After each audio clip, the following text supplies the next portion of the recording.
The fluorescent lights buzzed faintly, a constant hum that seemed to echo through the cold, gray walls of Fort Dix Federal Prison. The corridors were narrow, the air thick with the scent of disinfectant and tension. For most inmates, the routine was predictable. Wake, count, meals, work assignments, lights out. But for Sean Diddy Combs, nothing was as it seemed. 3 months behind bars had changed him in ways the cameras outside would never capture. The media painted a picture of a superstar humbled by justice, a mogul stripped of fame and fortune. But behind the locked doors, Diddy was alive in ways the public couldn't imagine, navigating a world of unspoken rules, shifting alliances, and survival instincts that required more than charm or influence. It began each morning at precisely 5:30 a.m., the harsh clatter of the wake-up bell cutting through the dormitory like a gunshot. Diddy, now unrecognizable in the orange jumpsuit, lay on a narrow bunk, staring at the ceiling, tracing the cracks with his eyes as if mapping escape routes. Eaton. He wasn't planning to run, not physically, but mentally he had to remain 2 steps ahead in a place where missteps could cost far more than pride. Breakfast in the mess hall was a silent affair. Conversations were limited to whispers, heads bowed, eyes flicking constantly for threats or opportunities. Diddy, aware of his notoriety, kept a low profile. Yet despite the caution, the whispers always found him. "Yo, that's Diddy," some inmates muttered under their breath, a mix of awe and resentment. The recognition was dangerous. In prison, fame could be a shield or a target. His daily routine was methodical. Work detail, exercise, showers, counts, but it was in the in-between moments, the quiet corners, the rec yard, the library, where the real Diddy emerged. Here he observed, listened, and adapted. He learned who could be trusted, who was volatile, who sought favor through fear. And slowly, carefully, he began to carve a place for himself, not through dominance, but through influence, knowledge, and strategy. But the cameras never saw the private meetings. They never captured the late-night conversations with fellow inmates, where Diddy offered advice or lent an ear, quietly earning respect. He was building something invisible, a network, a system of allies, a presence that couldn't be measured in followers or headlines. It was power the cameras would never show, the kind of authority forged in survival, not in public applause. Then came the rumors, the whispers of hidden alcohol, the stories of inmates sneaking drinks to cope with monotony.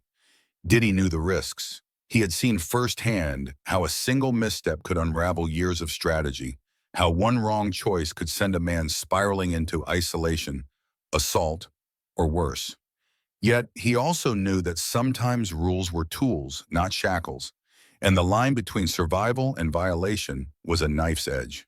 Afternoons were the most dangerous. The recreation yard became a stage of posturing and dominance. Diddy moved cautiously, observing the dynamics, avoiding confrontation, yet subtly asserting influence. A nod here, a word there, a demonstration of knowledge without arrogance. This was his currency.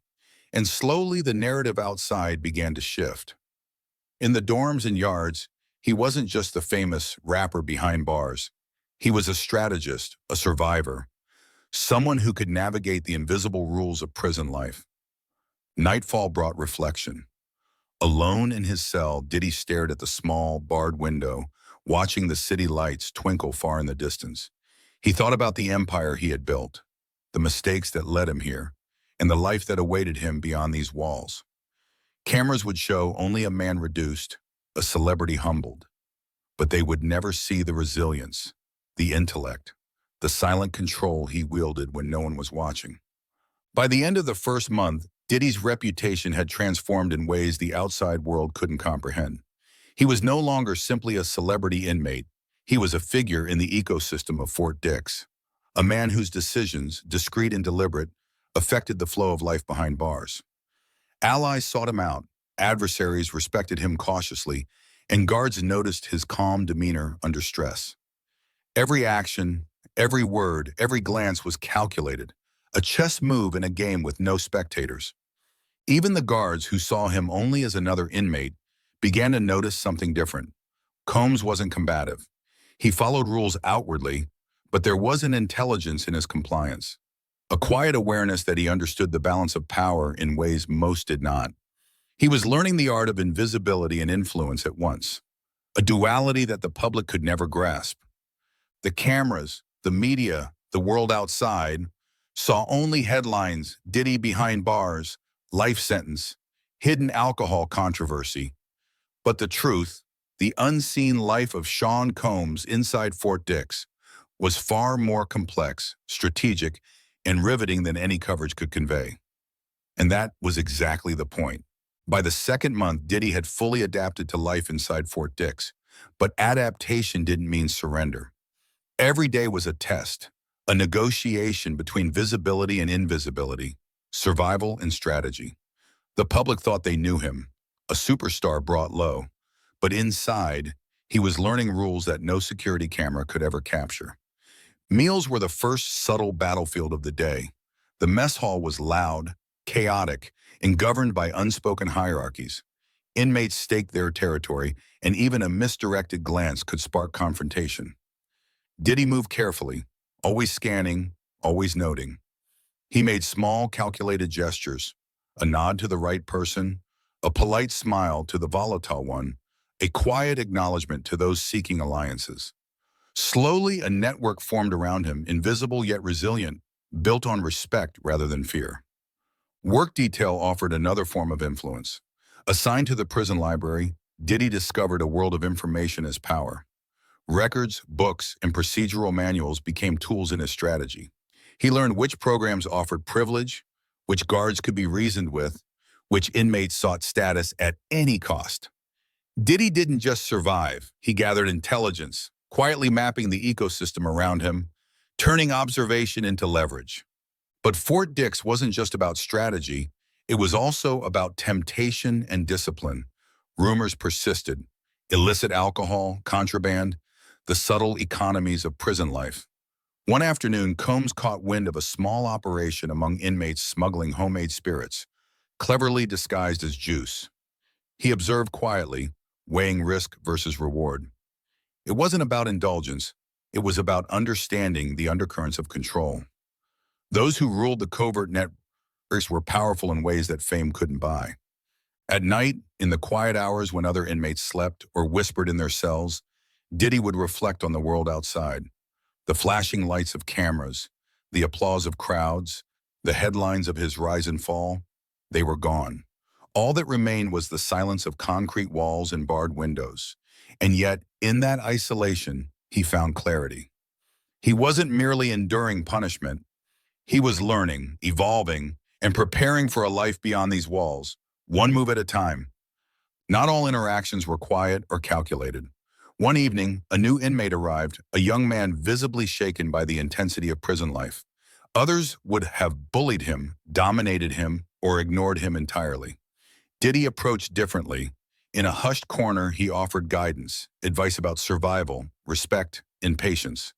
"Keep your head down. Learn the rules before you challenge them," he said softly. That simple gesture earned him an unexpected ally and respect from others who noticed. In prison, influence often grew from acts the cameras would never capture. Even the guards began to notice his demeanor. He didn't bribe, argue, or flaunt fame. He complied with rules but carried a presence that suggested intelligence, control, and observation. Diddy was learning the art of influence without confrontation, a skill more potent than any forceful display. He became a quiet authority in the dorms, someone who could calm disputes, mediate tensions, and navigate power without overt aggression. Meanwhile, the outside world remained oblivious. Headlines focused on alleged violations, secret bottles, and life sentences. But no one understood the subtle, intricate reality of Diddy's daily life. The cameras didn't see the careful alliances, the late-night strategies, the psychological chess games that determined who survived and who struggled. Fame was irrelevant here. Influence, respect, and adaptability were the currencies that mattered. Yet the tension never fully dissipated. Diddy knew that any misstep could undo months of careful observation and calculated moves. Prison was unpredictable. A single rumor, a false accusation, or a moment of visible weakness could shift the balance. Every interaction carried stakes higher than any contract negotiation, album release, or red carpet event he had ever faced. And so, Diddy moved through each day with measured precision. He learned who could be trusted, who could be manipulated, and when to step back.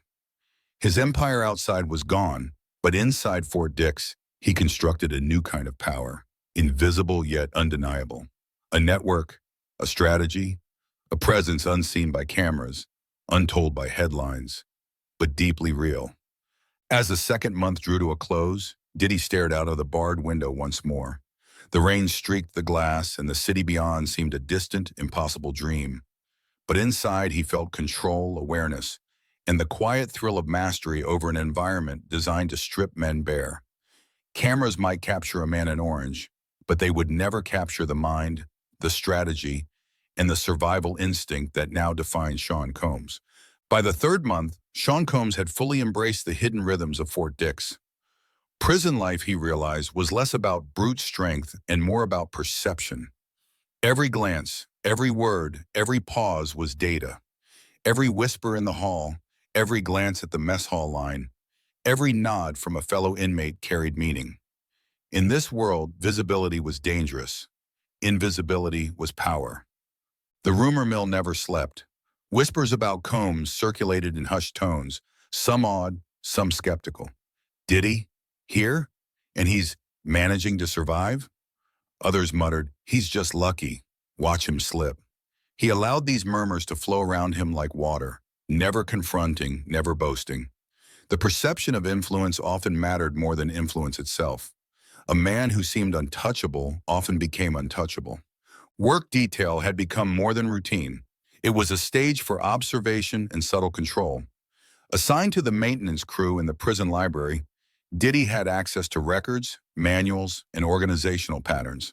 He noted which guards were firm but fair, which ones could be reasoned with, which inmates were prone to aggression, and who sought respect through fear. Slowly, he built a mental map of the prison's invisible hierarchy. Each shift, each task, each interaction became a calculated move in a game where the stakes were survival, reputation, and influence. Evenings were the most delicate. The dorms were a social battlefield. Alliances formed in whispers, sometimes cemented over small gestures of trust or protection. Diddy became a quiet broker, a mediator. When two inmates began to escalate over a trivial dispute, Diddy intervened subtly, diffusing tension without confrontation. The cameras would never show these moments. News reports would never capture them. But inside the walls, his presence was quietly reshaping the social landscape. He also became an observer of human nature in its rawest form. Men, stripped of luxury, ego, and pretense, revealed their true selves. Some crumbled under monotony, others thrived in structure, and a few exploited weakness ruthlessly. Combs began cataloging behaviors, memorizing patterns, predicting outcomes. He realized the public's image of him, a superstar humbled, was meaningless here. What mattered was intelligence, patience, and understanding the unspoken rules of survival. Then came the temptation. Alcohol and contraband rumors never truly ceased. Inmates whispered about hidden flasks and covert trades. Combs observed quietly, noting patterns without participating. He understood the danger. A single misstep could erase months of careful positioning. Discretion became his most potent weapon. The guards remained wary but increasingly intrigued. Combs didn't resist or argue. He complied, yet there was an unmistakable aura of awareness. He had learned to communicate authority without confrontation. Inmates started seeking his opinion quietly, respect forming naturally, not forced. Even those who resented his fame found themselves taking cues from him, recognizing the calculated intelligence and calm composure he exhibited. By the end of the third month, Diddy had mastered a delicate balance. He was visible enough to gain respect, invisible enough to avoid unnecessary conflict. He had forged alliances, navigated tensions, and observed the full spectrum of human behavior under duress. Cameras outside, journalists covering breaking headlines, and fans speculating online would never see the intricacy of this existence. They saw only an orange jumpsuit, a life sentence, a story of downfall. But inside Fort Dix, Sean Combs was thriving in a way the public could not measure. He had redefined survival, building power through observation, subtle influence, and strategic action. Each day was a lesson, each interaction a test. The outside world thought they knew Diddy. They were wrong. Here, in the silent quarters, he was rewriting the rules of what it meant to survive, to endure, and to command respect without visibility. And as the night fell, with the prison lights flickering against the concrete walls, Combs sat on his bunk, staring at the small barred window. The city beyond twinkled like a distant universe. Cameras could never capture this. Headlines could never tell this. But he understood something profound. Real power doesn't always show itself. Sometimes it thrives quietly, unseen and untouchable, even behind bars. By the fourth month, the rhythms of Fort Dix had become second nature to Sean Combs. He moved through the corridors with a quiet confidence, one forged not from fame or money, but from knowledge, observation, and calculated restraint. Every action, every word, every glance mattered. The prison was a chessboard, and Diddy had learned to play like a grandmaster. The mess hall remained a critical arena. Power here was subtle. Who stood where in line, who got served first, who spoke and who stayed silent. All of it mattered. Diddy had learned to navigate these unspoken hierarchies with precision. A smile here, a nod there, a quiet word of advice to a young inmate, small gestures that accrued influence. Others noticed. The whispers followed him like shadows. He was not just surviving, he was quietly commanding respect. In the dormitory, Diddy's presence had begun to reshape dynamics. Conflicts that might have erupted in violence were diffused by his calm, measured interventions. He listened, advised, and subtly guided disputes toward resolution. Guards noticed it too. Combs was not confrontational, but he carried an authority that was hard to ignore. The media outside, fixated on headlines of scandal and alcohol violations, couldn't see this quiet power. They didn't know that the real story of Diddy was unfolding behind locked doors. Work detail in the prison library offered him another edge. He learned the flow of information, which inmates were influential, which guards could be reasoned with, which corners of the facility were hotbeds of unrest. He cataloged behaviors, memorized patterns, and quietly mapped the social landscape. Each day was a lesson in human psychology, survival, and influence. He realized that cameras would never capture these nuances, that true power often exists unseen.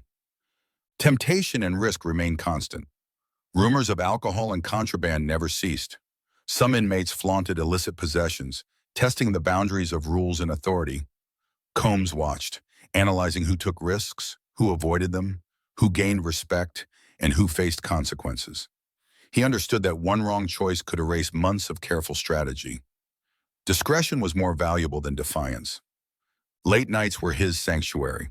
Alone on his bunk, he reflected on a life once measured in concerts, albums, and accolades. Now he measured life in observation, influence, and survival. Cameras outside saw only orange jumpsuits and life sentences. They couldn't see the mind at work, the strategies forming, the quiet authority growing. Each day he reinforced a simple truth. Fame outside doesn't translate inside. Adaptability does. Alliances began to solidify. Inmates who once doubted him now sought his insight. Young men, terrified of the prison hierarchy, looked to him for guidance. Even those who resented his celebrity status recognized his intelligence, restraint, and ability to navigate conflicts without violence. Slowly, Sean Combs became a pivot point in the prison ecosystem, invisible to the outside world, but central to its inner workings. The guards, too, had started to see a different side of him. Combs complied outwardly with rules, but his quiet awareness communicated an unspoken authority. They respected his calm demeanor, noting how he handled confrontations, mediated disputes, and maintained composure under scrutiny. His influence was subtle but unmistakable, a power the cameras could never capture. Yet the threat of exposure always lingered. One careless word, one miscalculated gesture could spark chaos. He remained vigilant, balancing visibility with discretion, influence with restraint. Each decision carried weight, each interaction was a test, and the stakes were survival, reputation, and control. As the fourth month ended, Diddy sat alone by the small barred window, staring at the city lights flickering in the distance. The world outside remained unaware of the invisible empire he had built within Fort Dix, a network of respect, a reputation of subtle authority, a mastery of the unseen rules of survival. Cameras captured the exterior, the orange jumpsuit, the headlines of life sentences, but they missed the intelligence, strategy, and quiet dominance that defined the real Sean Combs. In the silence of his cell, he understood the truth. Power doesn't always roar. Sometimes it whispers, observes, and waits patiently for its moment. And behind these walls, far from cameras and media scrutiny, Diddy had found a power the world would never see, but one that could outlast fame, fortune, and freedom itself. The fifth month brought a new rhythm to Fort Dix. Sean Combs had transformed in ways that the outside world could never understand. Cameras captured only an orange jumpsuit, a celebrity reduced to headlines. But inside, he was an unseen force, a quiet strategist commanding attention without spectacle. Every interaction had weight. Every decision had consequence. Survival had become an art form, and Diddy was now a master. Morning wake-ups, counts, and meals were no longer mundane routines. They were opportunities. Each corridor walk, each glance, each nod to a fellow inmate or guard was calculated. Diddy had learned the subtle currents of power in a world without luxury, without applause, without fame. Influence here was measured in respect, in de-escalated conflicts, in alliances formed without coercion. He was invisible, yet central to the prison ecosystem. Rumors of illicit activities persisted, and Diddy remained cautious. He observed without participating, learning who wielded power through defiance, who used fear, and who manipulated perception. One wrong move could unravel everything he had built. He knew this, and he played the long game. Each observation was stored, each interaction noted mentally, each subtle gesture weighed for its ripple effect. Cameras couldn't see this, reporters couldn't report it. Yet this was the true narrative of Sean Combs in Fort Dix. In the recreation yard, the dynamics were tense and ever-shifting. Combs moved carefully, aware of both admiration and resentment. A single misread signal could lead to confrontation. But through quiet presence and careful engagement, he subtly influenced the social structure. He mediated disputes, guided newcomers, and offered counsel without drawing attention to himself. His reputation for calm authority grew, invisible to the world outside, yet undeniable within the walls. Late nights were his domain. Alone on his bunk, Diddy reflected on a life that seemed both distant and immediate. Memories of concerts, awards, and red carpets felt surreal against the stark reality of bars and concrete. He understood something profound. The cameras, the media, the headlines, they captured nothing real. True mastery came in observation, patience, and influence without visibility. And in these quiet hours, he sharpened those skills, understanding the rules of survival better than anyone else in the facility. By this time, alliances were solidified. Fellow inmates respected his intellect, his restraint, his ability to navigate conflict without aggression. Guards noticed his demeanor, the calm way he managed tension, the subtle authority that required no force. Even the most skeptical of peers began to seek his counsel. He had become a pivot point in the prison hierarchy, untouchable in ways fame had never allowed him. Yet danger remained ever present. One rumor, one false accusation, one misstep could undo months of strategic positioning. Diddy remained vigilant, balancing discretion with influence. He had learned the hard way that survival required control of both self and perception. Every gesture, every word, every pause was a move in a chess game with consequences far beyond any audience.